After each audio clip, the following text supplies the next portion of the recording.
Hello 9th class, how are you all? Welcome to Krishna institute of mathematics. आइए guys, आज का lecture start करेंगे हम मैथ्स का। And today we are going to start a new chapter which is chapter number 8, that is coordinators. तो आइए guys, geometry का हमारा नेक्स्ट चैप्टर है।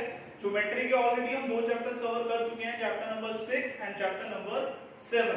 And the important thing is कि जो ज्योमेट्री हम पढ़ते हैं वो इंटरकनेक्टेड होती है। अगर आपने चैप्टर 6 पढ़ लिया तो ऐसा नहीं है कि वो वहीं तक लिमिटेड है, वो चैप्टर 8 में भी यूज हो सकता है, चैप्टर 7 भी यूज हो सकता है, कुछ भी यूज हो सकता है। आपको तैयार सब चीजों के लिए रहना है, इसलिए अगर आपके वो बेसिक्स याद नहीं है आपको 6 और 7 के, तो उनको जल्दी से जल्दी आप रिवाइज कर सकते हैं। अगर कोई डाउट हो तो मुझसे पूछ सकते हैं। आज हम एक नया चैप्टर स्टार्ट करने जा रहे हैं, क्वाड्रिलेटरल। तो सबसे पहले मैं आपको इसका इंट्रोडक्शन दूंगा और उसके बाद हम इसके क्वेश्चन स्टार्ट करेंगे। तो आइए लेट्स स्टार्ट।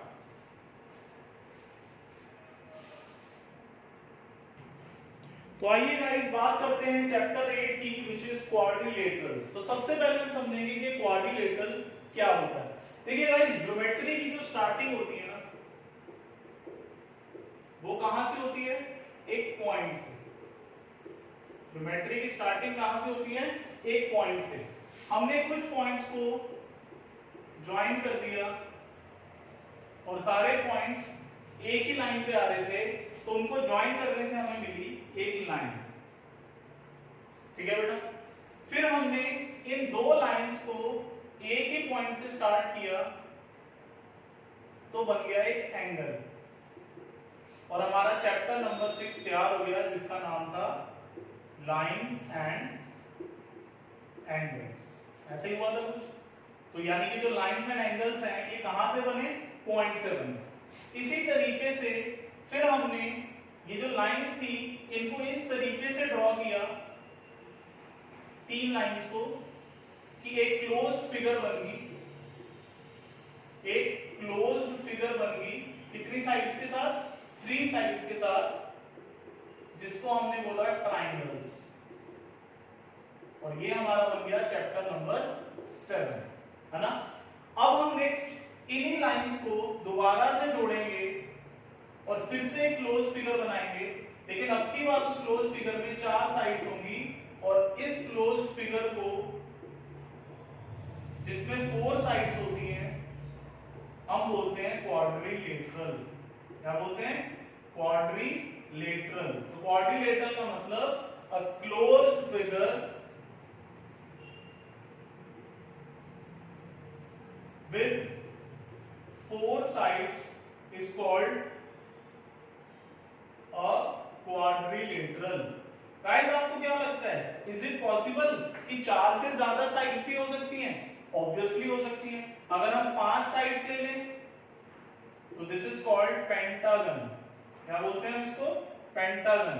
अगर हम 6 साइड्स ले लें, दिस इज कॉल्ड हेक्सागन। ऐसे ही 7 के लिए हेप्टागन, 8 के लिए ऑक्टागन, 9 के लिए नोनागन एंड 10 के लिए डेकागन। और अगर 11 आ जाए, 12 आ जाए, तो इनके नाम हमें नहीं पढ़ने, आपको पता होना चाहिए। इनको जनरली किसी भी क्लोज्ड फिगर को विद कितनी साइड? n sides. n कुछ भी हो सकता है, लेकिन n की मिनिमम वैल्यू कितनी होती है? 3 होती है। आप 3 साइड से कम लेके आप क्लोज फिगर बना ही नहीं सकते। मान लो आप 2 साइड्स ले लो, तो 2 साइड से आप क्लोज फिगर बना ही नहीं सकते, वो हमेशा ओपन फिगर रहेगी, क्योंकि आप देख रहे हो ये बंद नहीं होगा, है ना? तो किसी भी फिगर को क्लोज करने के लिए मिनिमम साइड्स कितनी होती है? 3। तो 3 का मतलब ट्राइंगल, 4 का मतलब क्वाड्रिलेटरल, 5 को पेंटागन बोलते हैं, 6 को हेक्सागन बोलते हैं, और ऐसे चलता रहता है। लेकिन अगर हम इन सबको कलेक्टिवली बुलाएं, चाहे वो ट्रायंगल हो, क्वाड्रिलेटरल हो, पेंटागन हो, हेक्सागन हो, एक साथ बुलाना हो, तो उसको हम बोलते हैं पॉलीगन। पॉली मतलब होता है मैनी। अब ये मैनी के अंदर 3 भी आ सकता है, 4 भी आ सकता है, 5 भी आ सकता है, 6 भी आ सकता है। तो पॉलीगन का मतलब होता है क्लोज्ड फिगर, जिसको हम पॉलीगन कहते हैं, और उसमें जो साइड्स हैं वो मिनिमम 3 हो के मैक्सिमम जितनी भी हो सकती है। Is that clear to everyone? तो बेसिकली सबसे पहले आप ये समझ लो कि quadrilateral, what is a quadrilateral? A quadrilateral is a polygon having 4 sides. और पॉलीगन का मतलब क्या होता है? Closed figure. अगर मैं 4 साइड्स तो ले लूं, मान लो ये चार साइड्स हैं A B C D E, तो चार साइड्स कौन सी हैं? A B, B C, A D और डी ई, लेकिन क्लोज नहीं है, तो इसको मैं क्वाड्रिलेटरल नहीं बोल सकता। क्वाड्रिलेटरल की बेसिक कंडीशन क्या है कि it must be a closed figure with how many sides? 4 sides, उसको हम क्वाड्रिलेटरल बोलते हैं। और जनरली ये क्वाड्रिलेटरल क्या होता है? एक पॉलीगन होता है। Is that clear to everyone? ये नोट करेंगे फिर आगे बढ़ते हैं।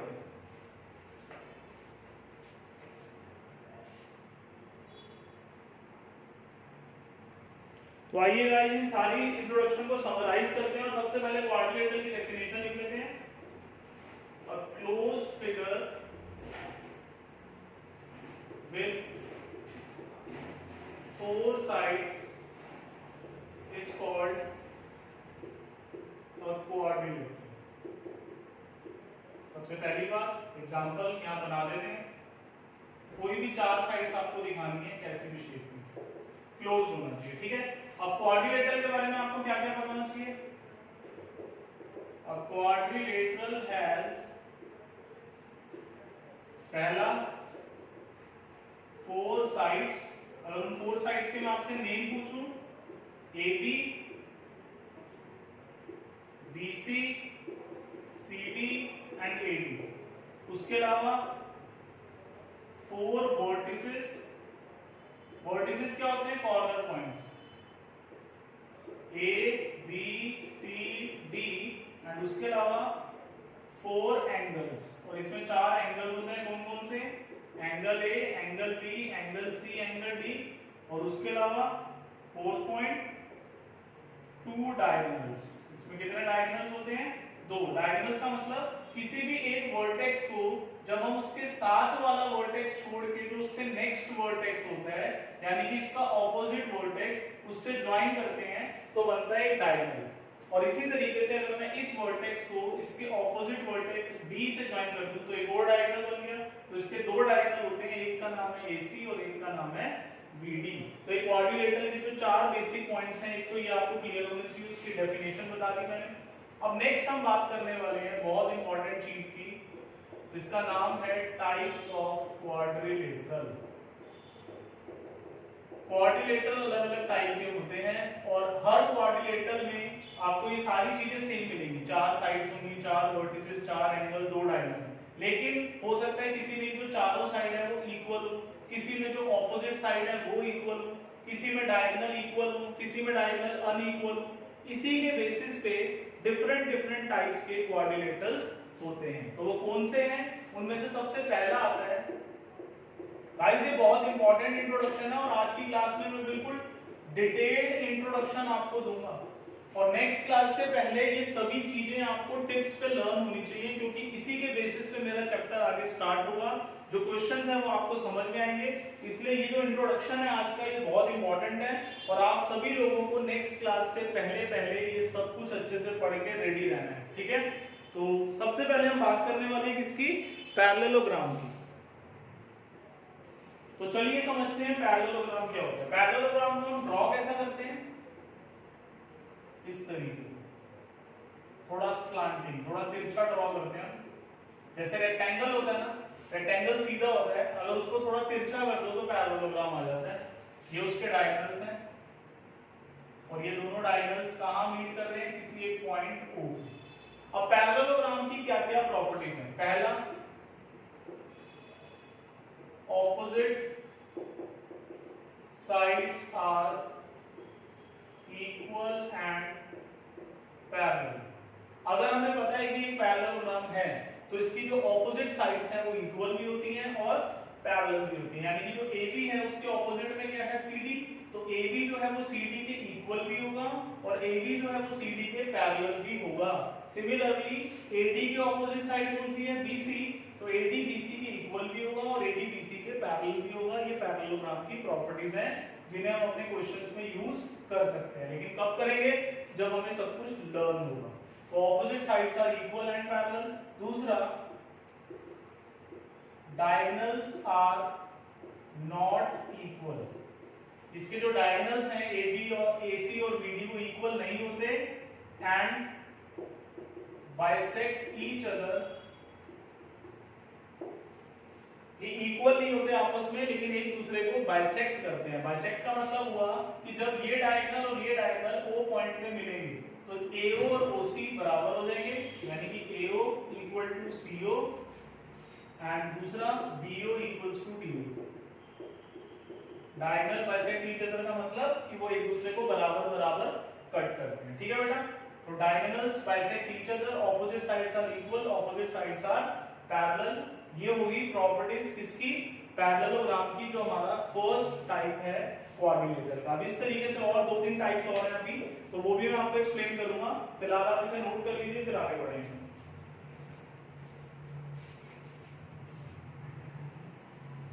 गाइस इसमें एक पॉइंट और ऐड कर लेना पैरेललोग्राम में,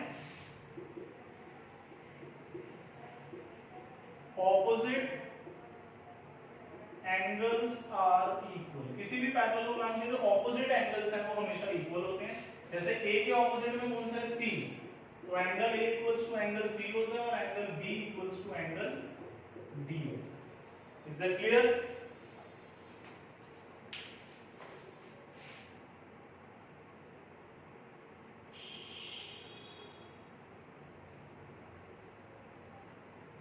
सो आइए गाइस नेक्स्ट टाइप का जो कोऑर्डिनेटर है उसकी बात कर लेते हैं।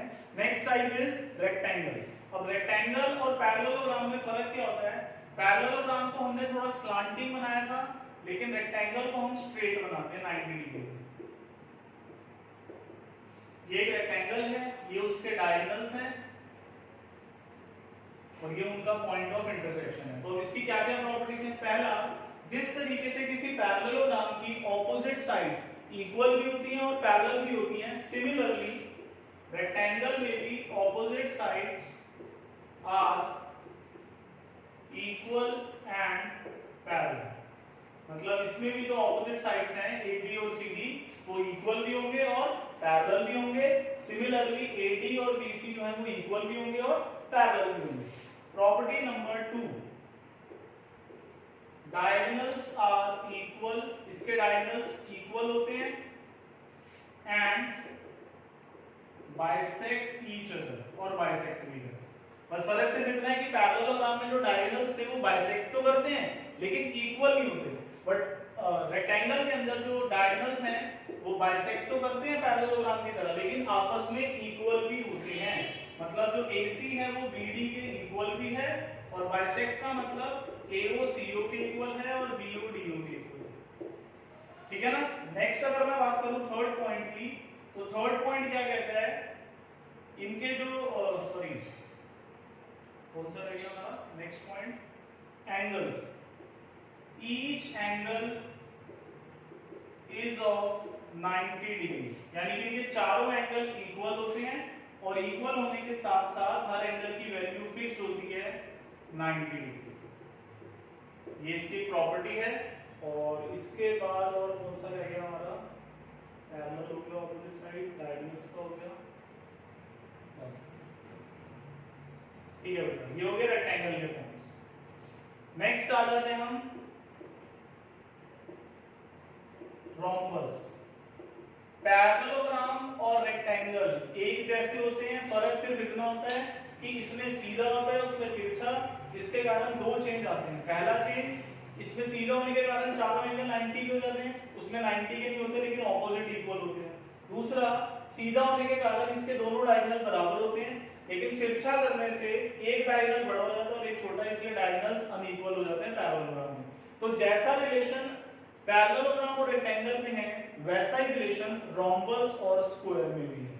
तो रोम्बस क्या है, स्लांटिंग है, थोड़ा तिरछा है, और स्क्वायर कैसा होता है, सीधा होता है। लेकिन उसमें इनमें क्या होता था, ऑपोजिट साइड्स इक्वल होती थी, इसमें ऑल साइड्स इक्वल होती हैं। ठीक है, तो रोम्बस की पहली प्रॉपर्टी क्या है, ऑल साइड्स आर इक्वल। दूसरी property, opposite sides are parallel. अब चारों तो पैरेलल हो नहीं सकती, पैरेलल तो सिर्फ ऑपोजिट ही हो सकती है ना, ये इसके पैरेलल तो नहीं हो सकता। तो इक्वल की बात करें तो ऑल साइड्स इक्वल, मतलब AB, BC, CD और AD चारों इक्वल होते हैं। लेकिन पैरेलल की बात करें तो ऑपोजिट साइड पैरेलल होती हैं। ये उसके डायगोनल है जब भी कोई चीज स्लांटिंग होती है तो उसके जो डायगोनल्स होते हैं वो कभी भी इक्वल नहीं होते। तो थर्ड पॉइंट में क्या लिख सकते हैं, diagonals are not equal, equal तो नहीं होते, लेकिन and bisect each other, bisect करते हैं जैसे कि बाकी सब में करते थे, एट राइट एंगल, लेकिन इसमें एक एक्स्ट्रा पॉइंट ऐड हो गया, एट राइट एंगल। ठीक है, अब इसका क्या मतलब है, पहला डायगोनल्स आर नॉट इक्वल, मतलब एसी और बीडी इक्वल नहीं होते, एक बड़ा होता है एक छोटा होता है। दूसरा बाइसेक्ट ईच अदर, ये तो वही हो गया जो आपने भी पढ़ा था कि एओ जो है वो सीओ के इक्वल है और बीओ जो है वो डीओ के इक्वल है, ये तो सेम बात होगी। लेकिन एट राइट एंगल का मतलब जहां पर ये दोनों डायगोनल मिलते हैं वो 90 डिग्री का एंगल बनाते हैं, मतलब सेंटर पे जो एंगल बनता है ओ पे हर जगह से वो 90 डिग्री का होता है। ये बहुत इंपॉर्टेंट पॉइंट है, ये आपको लर्न होना चाहिए।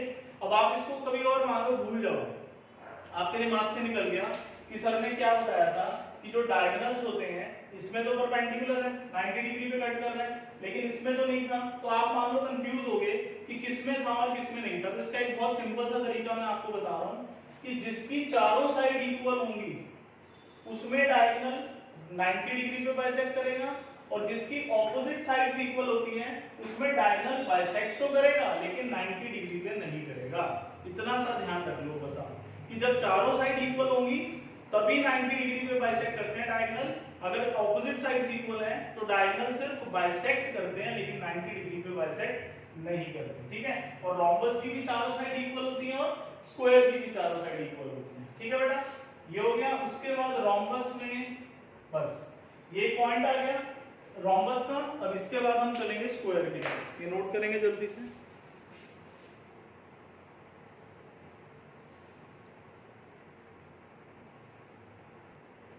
चलिए गाइस, नेक्स्ट पॉइंट आ जाता है हमारा स्क्वायर।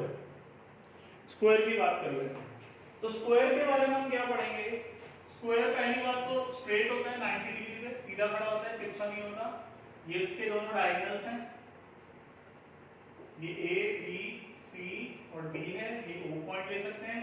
तो पहला पॉइंट इसका क्या है, all sides are equal as rhombus, जैसे कि रोम्बस में होता था। दूसरा पॉइंट आ जाता है ऑपोजिट साइड्स आर पैरेलल, ये भी सेम है रोम्बस वाला। तीसरा पॉइंट आ जाता है डायगोनल्स आर इक्वल, इसके डायगोनल्स इक्वल हो जाते हैं, एंड बाइसेक्ट ईच अदर, और आपस में बाइसेक्ट भी करते हैं, eight right angle.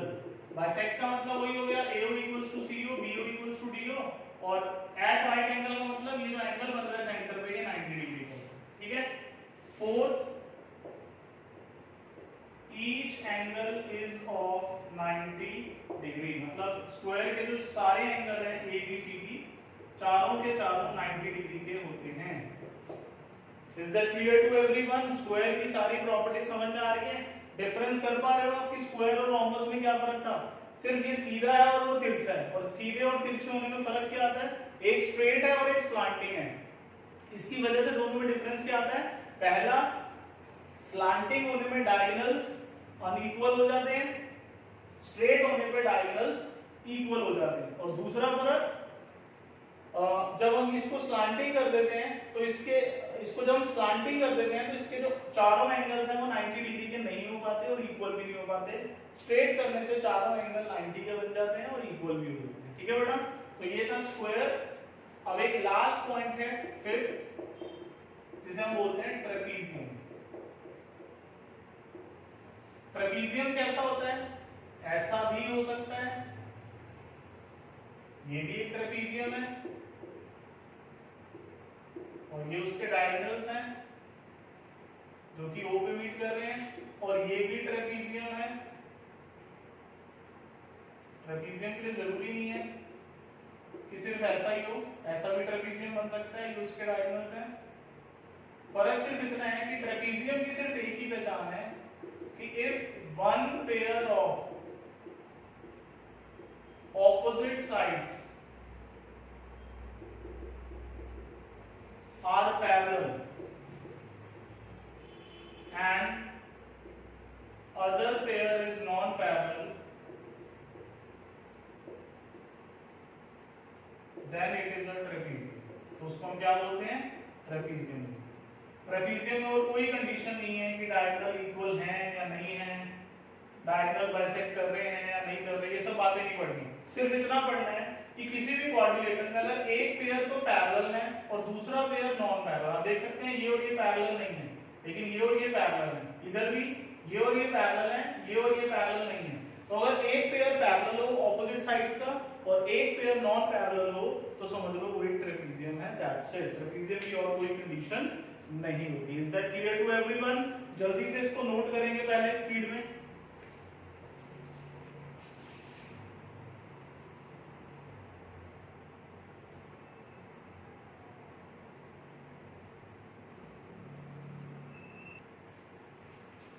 So guys I hope आपको ये सभी प्रॉपर्टीज जो क्वाड्रिलेटरल मैंने एक्सप्लेन किया वो अच्छे से समझ आ गई होंगी।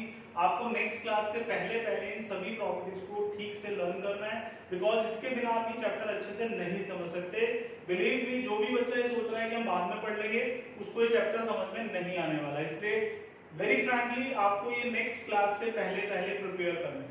पॉइंट नंबर 2, जो ये प्रॉपर्टीज हैं आपकी ये क्वाड्रिलेटरल में तो यूज होंगी, लेकिन ये ओवरऑल मैथ्स का एक बेस भी होता है, क्योंकि क्वाड्रिलेटरल जरूरी नहीं है कि सिर्फ इसी चैप्टर में आता है। कई ऐसे ज्योमेट्री में क्वेश्चंस आ जाते हैं कि चैप्टर तो सर्कल है और उसमें क्वाड्रिलेटरल का यूज हो रहा है, तो वहां पर भी आपको ये सारी प्रॉपर्टीज यूज में लग सकती हैं, इसलिए आपको अच्छे से लर्न करनी है। और गाइस नेक्स्ट क्लास में हम इसके स्टार्ट करेंगे थ्योरम्स, और थ्योरम्स के बेसिस पे ही आगे मूव ऑन करेंगे किस पे, क्वेश्चंस पे। तो इसलिए अब आपको क्या करना है, ये पढ़ के रखना है। और गाइस अभी क्योंकि कुछ टाइम के लिए क्लासेस लाइव नहीं हो पाएंगी, प्रॉब्लम ये हुई है कि मुझे लाइव प्लस रिकॉर्डेड के लिए 2 डिवाइस चाहिए थे, जिसमें से एक अभी मैंने रिसेंटली परचेज किया था, बट उसमें कुछ फॉल्ट आ गया था जिसकी वजह से मुझे वो रिटर्न करना पड़ गया। और अभी मैं एक नया प्रोडक्ट परचेज करूंगा, लेकिन अभी मैं उस पर थोड़ा सर्च कर रहा हूँ क्योंकि पहले वाले का एक्सपीरियंस मेरा अच्छा नहीं रहा, तो इसलिए मुझे थोड़ा सा टाइम लग रहा है। जैसे ही होगा हमारा वापस लाइव प्लस रिकॉर्डेड स्टार्ट हो जाएगा, लेकिन अभी के लिए मैं आपको रिकॉर्डेड देता रहूंगा, आप उनको पढ़ते रहिए। किसी दिन अगर रिकॉर्डेड नहीं आता तो इसका मतलब कुछ टेक्निकल इश्यूज हो सकते हैं, क्योंकि कभी-कभी अपलोडिंग एरर आ जाता है, ठीक है, कभी-कभार कोई ऐसा XYZ रीजन हो जाता है जिसकी वजह से अपलोडिंग नहीं हो पाती। तो आप ऐसे में क्या करेंगे, जो पिछला सिलेबस है उसको कंटिन्यू रखेंगे, रिवाइज करते रहेंगे। जैसे ही मेरा ये सब इश्यूज रिजॉल्व होंगे मैं अपने आप वीडियोस अपलोड कर दिया करूंगा, एंड जल्दी से जल्दी हम लाइव प्लस रिकॉर्डेड में वापस आने वाले हैं। Till then stay home, stay safe, bye bye, take care.